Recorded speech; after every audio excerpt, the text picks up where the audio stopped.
Bayangkan, seorang bocah dari Brasil yang disebut sebagai penerus sang legenda besar. Skillnya membuat dunia terpana. Driblenya bikin bek lawan kesulitan. Klub-klub dari Eropa berebut mendapatkannya. Ia bermain untuk klub sebesar Real Madrid, Manchester City, dan AC Milan. Ia punya segalanya, uang, ketenaran, trofi, dan masa depan yang cerah. Tapi di hari ini, nama itu bukan lagi identik dengan kehebatan di lapangan, melainkan sebuah kisah jatuh yang brutal. Dari stadion megah Eropa, menuju sel penjara keamanan maksimum. Bagaimana bisa seorang bintang besar seperti Robinho berakhir seperti ini? Inilah kisah lengkap Robinho, sang wonderkid Brasil yang karirnya berakhir dalam tragedi.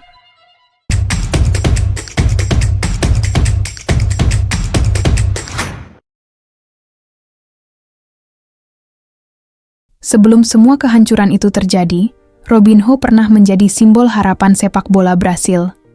Dia bukan sekadar pemain berbakat biasa. Banyak yang mulai menebak tentang masa depan. Inilah anak yang akan melanjutkan warisan sepak bola Brasil setelah era Ronaldo, Ronaldinho, dan Rivaldo. Tapi seperti banyak kisah besar lainnya, kadang yang menghancurkan seseorang bukan lawan di lapangan stadion, melainkan keputusan-keputusan di luar lapangan. Mari kita mulai dari awal. Robinho lahir dengan nama Robson de Souza di São Vicente, Brasil. Ia tumbuh di lingkungan sederhana. Seperti banyak anak-anak di Brasil, sepak bola adalah jalan keluar dari kemiskinan. Sejak kecil, Robinho sudah menunjukkan bakat luar biasa. Kecepatannya meledak-ledak. Kontrol bolanya seperti menempel di kaki. Dan yang paling mencolok, keberanian melakukan trik-trik gila. Di usia muda, bakatnya menarik perhatian banyak orang. Namun satu momen mengubah hidupnya selamanya. Legenda besar Pelé melihat langsung permainannya. Dan kemudian Pelé mengatakan sesuatu yang membuat dunia heboh. Dia bisa menjadi penerus saya. Kalimat itu langsung mengubah status Robinho dari anak akademi biasa menjadi wonderkid global. Tekanan besar? Tentu saja ada, tapi Robinho justru menikmatinya. Karir profesional Robinho dimulai di Santos FC dan ia langsung mencuri perhatian. Permainannya sangat menghibur. Ia bukan cuman efektif. Ia artistik. Setiap sentuhan bola terasa seperti pertunjukan. Dribble melewati 2, 3, bahkan 4 pemain. Publik Brasil mulai jatuh cinta. Santos akhirnya kembali berjaya. Robinho membawa klub itu juara Liga Brasil tahun 2002 dan 2004, sebelum dia hijrah ke Eropa. Banyak yang mulai melihat kemiripan dengan Pelé. Bahkan sebelum era media sosial besar-besaran, highlight Robinho sudah viral di televisi Brasil dan koran-koran. Robinho menjadi bintang muda paling panas di Brasil saat itu.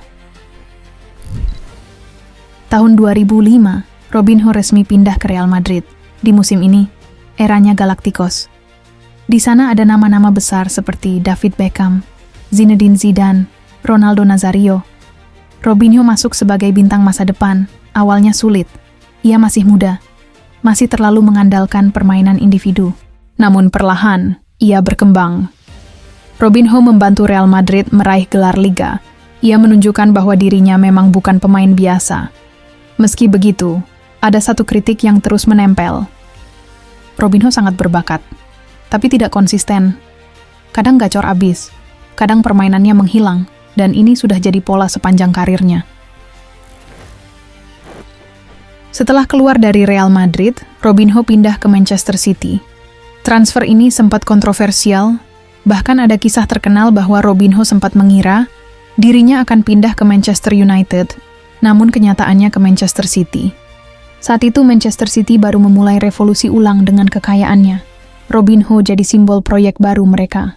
Awal karirnya bagus, ia mencetak gol-gol penting. Tapi chemistry dengan tim tak pernah benar-benar cocok. Premier League terasa terlalu keras. Permainannya mulai menurun, motivasi terlihat naik turun. Dan perlahan, aura wonderkid mulai memudar. Robinho kemudian pindah ke AC Milan pada tahun 2010. Disinilah ia sempat bangkit. Bermain bersama Zlatan Ibrahimovic, Alexander Pato, dan Thiago Silva. Robinho membantu Milan memenangkan Serie A. Ia terlihat menemukan kembali jati dirinya. Publik mulai berpikir, mungkin karirnya belum selesai, mungkin Robinho masih bisa kembali ke level teratas, tapi ternyata masa paling gelap justru dimulai di periode ini. Sempat dipinjamkan kembali ke Santos, nasib Robinho masih belum jelas, dia dihantui akan kasus. Tahun 2013, saat masih bermain di Milan, Robinho terseret kasus kekerasan seksual di Italia. Kasus ini kemudian berkembang selama bertahun-tahun, awalnya tidak terlalu ramai, namun proses hukum terus berjalan. Pada tahun 2017, pengadilan Italia menyatakan Robinho bersalah. Hukuman 9 tahun penjara. Robinho membantah tuduhan tersebut dan melakukan banding, namun banding ditolak, hukuman tetap berlaku. Karirnya praktis hancur, reputasi runtuh, nama besar yang dulu dielu-elukan berubah menjadi kontroversi global. Karena hukum Brasil tidak mengekstradisi warganya, sempat ada kemungkinan Robinho lolos dari hukuman di Italia. Dia sempat bermain di Cina bergabung ke klub Tiongkok Guangzhou Evergrande. Robinho hanya mendapatkan kontrak selama 6 bulan di sana. Setelah itu, dia kembali ke Brasil, bermain bersama Atletico Mineiro, kemudian dia kembali ke Eropa bermain untuk Sivasspor dan Istanbul Başakşehir di Turki. Setelah itu, ia kembali lagi ke Brasil pada tahun 2020. Sempat mencoba melanjutkan karir, bahkan kembali ke Santos, namun tekanan publik sangat besar. Kontraknya ditangguhkan. Pada tahun 2024, pengadilan Brasil akhirnya memutuskan Robinho harus menjalani hukuman di negaranya sendiri. Dan resmi dipenjara, dari stadion-stadion megah, menuju sel penjara keamanan maksimum, salah satu kejatuhan paling tragis dalam sejarah sepak bola modern. Kisah Robinho adalah pengingat keras. Bakat saja tidak menjamin akhir yang bahagia. Popularitas tidak membuat seseorang kebal dari hukuman. Dan sebesar apapun karir seseorang, keputusan di luar lapangan bisa menghancurkan semuanya. Dari anak ajaib Brasil, penerus Pele, bintang Eropa, menjadi nama yang dikenang dengan cara berbeda. Bukan karena trofi dan permainan khas samba, tapi karena kejatuhan. Menurut kalian, apakah Robinho adalah salah satu talenta terbesar yang menyia-nyiakan karirnya? Tulis pendapat kalian di kolom komentar. Jangan lupa like, subscribe, dan aktifkan lonceng notifikasi. Karena di channel Tarkam Football, kita akan terus membahas kisah-kisah paling dramatis, tragis, dan legendaris dari dunia sepak bola. Sampai jumpa di video berikutnya. See you!